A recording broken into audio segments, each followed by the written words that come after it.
Let's just look at the front page of the Times. Help to Buy house giant faces loss of contract. This is just the latest big public contract. Tell us more about this, Linda.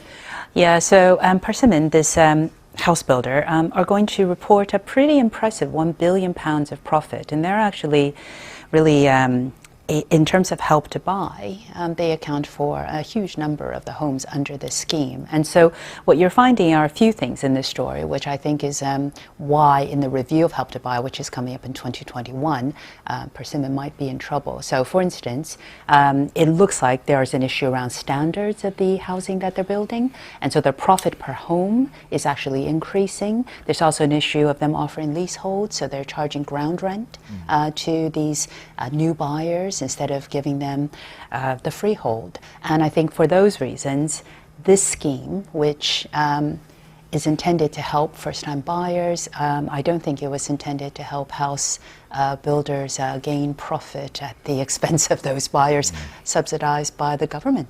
And there's already been questions asked about this scheme and whether it is the right way to tackle the problems that people are facing getting onto the housing level. Yes, it probably has just inflated prices, to be frank, and so of course it's helped some people push the price up for other people. So personally, I've never thought it's a good thing, but also it is a disgrace that this use of leasehold to sell increasing number of houses. I mean, it used to be the case that, you know, if you came from outside London like I did, leasehold was a thing you almost didn't ever think about. Most properties were houses, they were freehold and so on, and it was just really a flat thing.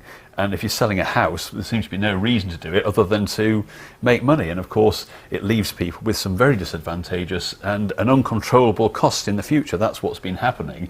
And it seems a scandal that a company that's been using a government scheme to make all this money is operating in that way and leaving people who are, you know, buying a house in good faith suddenly in a terrible situation ongoing with very high costs.